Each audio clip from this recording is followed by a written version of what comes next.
समाचार में आपका स्वागत है। मैं हूं तमन्ना। आइए चलते हैं आज की खबर की ओर। भोपाल से 40 साल बाद हटा यूनियन कार्बाइड से 337 टन जहरीला कचरा। आष्टा में लगा 3 किलोमीटर का जाम।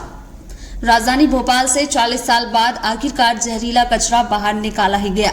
12 कंटेनर जहरीला कचरा लेकर धार जिले के पीथमपुर के लिए निकलने की खबर है। भारी पुलिस बल की मौजूदगी में यह जहरीला अवशिष्ट कचरा भोपाल से पीथमपुर के लिए रवाना हुआ। इस कचरे को ग्रीन कॉरिडोर बनाकर भेजा जा रहा है। कंटेनर के साथ एम्बुलेंस, पुलिस और फायर दमकलें भी चल रही हैं। वहीं पीथमपुर में इस कचरे को जलाने के विरोध में 10 से ज्यादा संगठनों ने 3 जनवरी को पीथमपुर बंद करने का आह्वान किया है। कई संगठनों का कहना है कि भोपाल का कचरा अमेरिका भेजा जाए। वहीं पीथमपुर बचाओ समिति 2 जनवरी को दिल्ली के जंतर मंतर पर प्रदर्शन करने की भी तैयारी में है।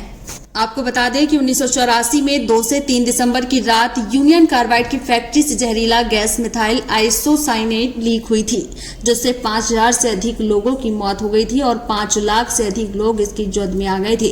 यूनियन कार्बाइड की फैक्ट्री से निकली गैस 40 किलोमीटर दूर तक फैल गई थी। शहर का 1/4 आबादी गैस चैम्बर में तब्दील हो गई थी। सबसे अधिक बच्चों पर गैस का इसका प्रभाव पड़ा था। जिस रात यह घटना घटी थी उसके कई दिनों तक भोपाल से लोगों का पलायन चलता रहा।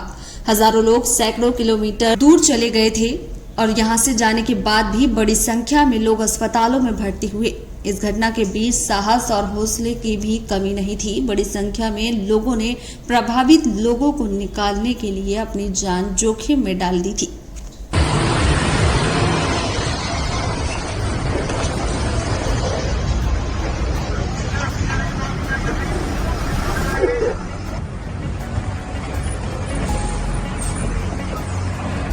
घर से तो जग रहे हैं। जब पता चला हमको कि हाँ कंटेनर आने वाले हैं इधर, तो हम रात से तो सोए ही नहीं है। पहले से दिल में घबराहट है कि कब कुछ हो जाए इधर।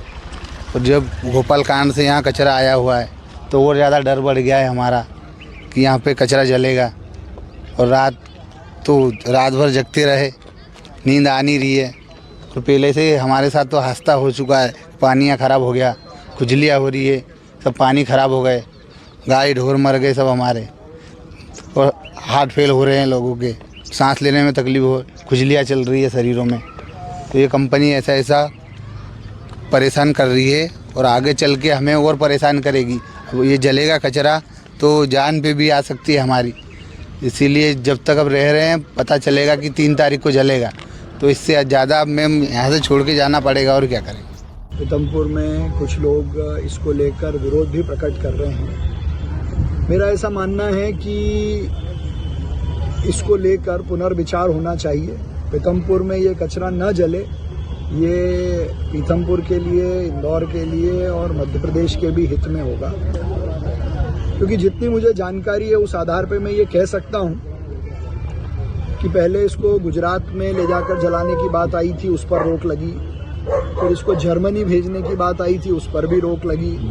मध्य प्रदेश शासन खुद इस पर एक एफिडेविट दे चुका है कि जो इंडस्ट्रियल वेस्ट टेस्ट किया गया है वो इंडस्ट्रियल वेस्ट था, ना कि टॉक्सिक वेस्ट था। अब चूंकि मामला पूरा माननीय न्यायालय के समक्ष है और माननीय न्यायालय के आदेश से कचरा भोपाल से पीथमपुर ट्रांसफ़र होगा, तो मैं तो पीथमपुर के हित में, पीथमपुर के पर्यावरण के हित में, क्योंकि पहले से ही वहाँ इंडस्ट्रियल एरिया है, तो ये चीफ सेक्रेटरी से और प्रिंसिपल सेक्रेटरी जो भोपाल गैस ट्रेजेडी विभाग के हैं उन सब से आग्रह करूंगा कि इस पर एक रिव्यू लगाया जाए। ये थी आज की खबरें। हमारे चैनल से जुड़े रहने के लिए इसे लाइक करें, सब्सक्राइब करें और बेल आइकन दबाना ना भूलें।